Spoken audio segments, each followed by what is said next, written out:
Subaru Hyper MT Plus 2.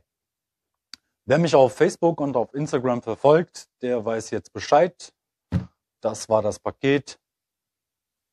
Und nun viel Spaß beim Zugucken. Herzlich willkommen in der RC-Werkstatt. Ja, heute machen wir ein Unboxing. Das war eine Bitte von einem Freund. Er meinte, wir wollen ein Unboxing sehen. Naja, ist eigentlich nicht so mein Ding, aber okay, wir machen ein Unboxing. Wir haben einen Karton. Hier sind Bilder drauf, hier sind Bilder drauf, hier sind Bilder drauf.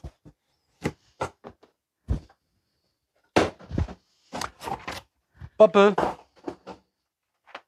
Rechnung. Anleitung. Ein Rad. Zweiter Rad. Dritter Rad. Vierter Rad. Felge. Felge. Felge. Felge. Karo. Das Auto. Ersatzteilpaket. Schaumstoff.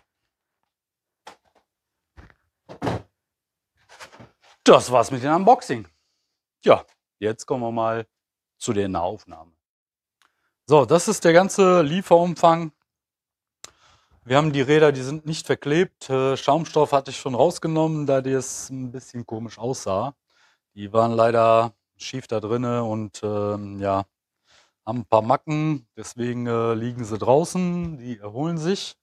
Ich hoffe, das kommt noch in Form. Ja, das Auto, dazu kommen wir gleich. Karo macht einen guten Eindruck. Die ist recht dick. Wir haben hier halt die ganzen Zubehörteile. Das ist hier hinten der Teil.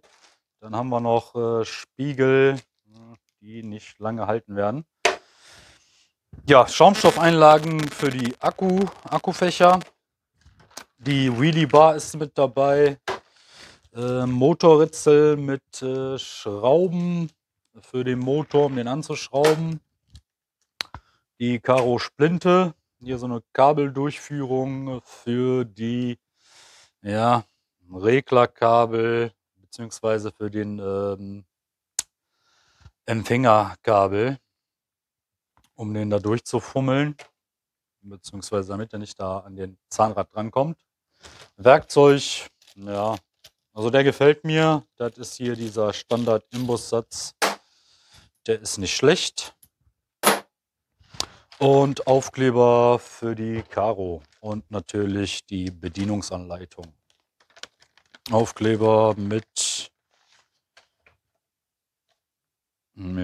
Aufkleber und die Scheibenrahmen zum Abkleben. Zum Lackieren. Antennenröhrchen ist noch mit dabei. Ja. Das war der Lieferumfang. Das Auto an sich macht einen soliden Eindruck. Das sieht super sauber verarbeitet aus. Ja, alles ziemlich fett.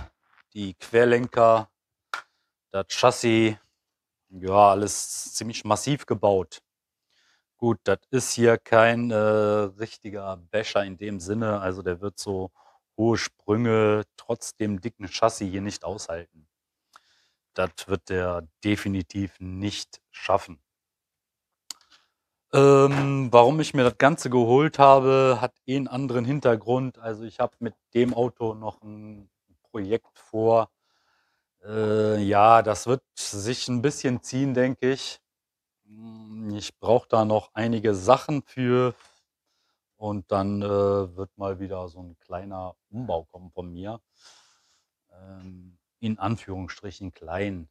Also ich werde den auf jeden Fall einmal testeshalber mal fahren. Mal schauen, wie der sich so verhält. Danach wird der auf jeden Fall zerlegt und ja, dann werden die Anpassarbeiten kommen und mal schauen, wie ich das Ganze verwirklichen kann. Ich habe da so eine Vorstellung, was ich schon länger machen wollte.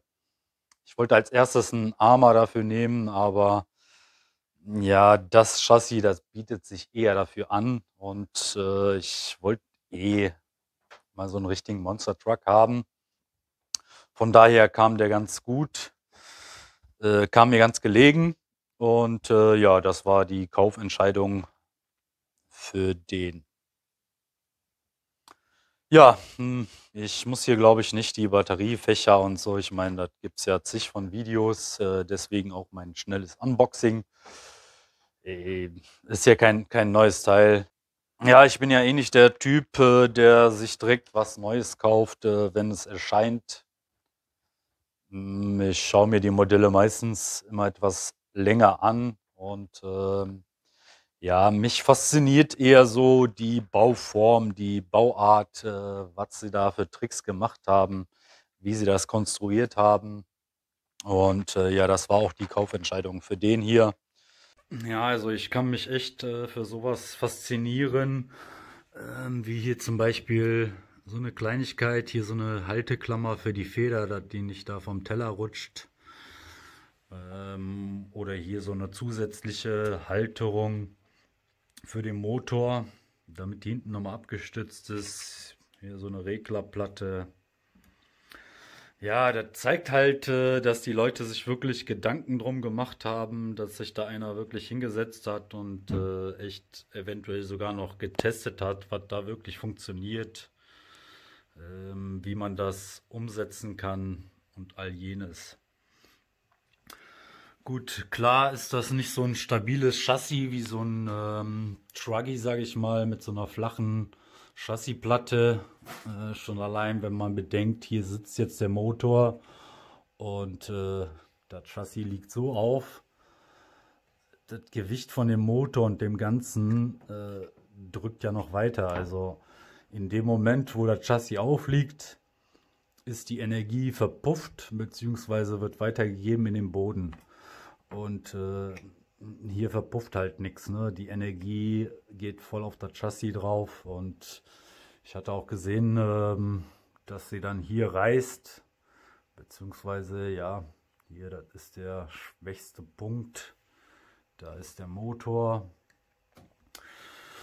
Das Mitteldiff, die Akkus, die wiegen natürlich auch ein bisschen was und das Ganze geht halt auf diesen Stück hier vorne, das kann man jetzt nicht sehen, aber da auf dem Stück und dem Stück. Und ja, dann kann man halt so hohe Sprünge damit nicht machen. Ja, bei meiner Konstruktion, ich weiß noch nicht genau, ja, aber ich werde den wahrscheinlich wohl in der Konstruktion lassen, aber halt mit einer durchgehende Platte. Ja, ich will jetzt noch nicht so wirklich viel verraten. Also das, ja, das wird nur ein bisschen was dauern und ja, ihr werdet es auf jeden Fall sehen. Also das wird schon ein spannendes Projekt. Ja, lasst euch überraschen. Noch ein kleines Update zum Sachen, ja, die Räumlichkeiten. Das ist hier jetzt ein bisschen spontan entstanden. Und ja, ich werde demnächst auch hier Videos machen, da ich in der anderen Räumlichkeiten nicht so viel Platz habe und so ein 1,8er Projekt ja schon den ganzen Aufnahmetisch ausfüllt und ich da das Modell nicht so wirklich genau zeigen kann. Also nicht so von dieser Perspektive jetzt, wie es jetzt hier ist. Und ja, ich werde hier immer mal wieder hin und her switchen. Also es wird immer noch die Videos kommen wie bis dato und halt solche wie jetzt. Ja, dann wären wir im Großen und Ganzen auch schon durch mit dem Video.